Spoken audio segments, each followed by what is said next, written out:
નમસ્કાર દર્શક મિત્રો, તહેલકા ન્યૂઝમાં હું મેઘા અગ્રવાલ આપનું હાર્દિક સ્વાગત કરું છું. આપ જોઈ રહ્યા છો તહેલકા ન્યૂઝ. નજર કરીએ આજના સમાચાર પર.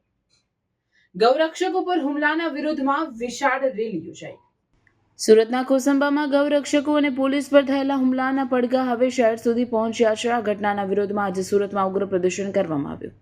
વનિતા વિશ્રામ મેદાનથી કલેક્ટર કચેરી સુધી ગૌરક્ષકો દ્વારા વિશાળ વિરોધ રેલી યોજવામાં આવી હતી. કોસંબાના હથોડા ગામે પોલીસ અને ગૌરક્ષકો પર હુમલો કરનારા અસામાજિક તત્વો સામે દાખલારૂપ અને કડક કાયદાકીય કાર્યવાહી કરવા કલેક્ટરને આવેદનપત્ર પાઠવવામાં આવ્યું.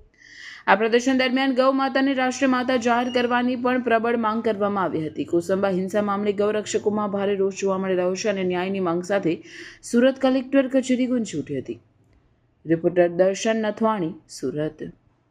આજે કલેક્ટરશ્રીને અને સરકારશ્રીને રજૂઆત કરવા આવેલા છીએ કે ગયા એક મહિનામાં ગુજરાતમાં અનેકો જગ્યાએ ગૌ હત્યા થઈ, ગૌરક્ષકો ઉપર હુમલો થયો, પોલીસ પ્રશાસન ઉપર હુમલો થયો. આ કસાઈઓને કાયદાનો કોઈ ડર નથી, તો આ કસાઈઓને કાયદાનું ભાન થાય એવી સરકાર દ્વારા કાર્યવાહી કરવામાં આવે એટલા માટે કલેક્ટર સાહેબને આવેદનપત્ર દેવા આવેલા છીએ. ગૌ માતાને રાજ્ય માતા જાહેર કરે, રાષ્ટ્ર માતા જાહેર કરે. હિન્દુ સમાજ મર્યાદા પુરુષોત્તમ પ્રભુ શ્રી રામને માનનારો સમાજ છે.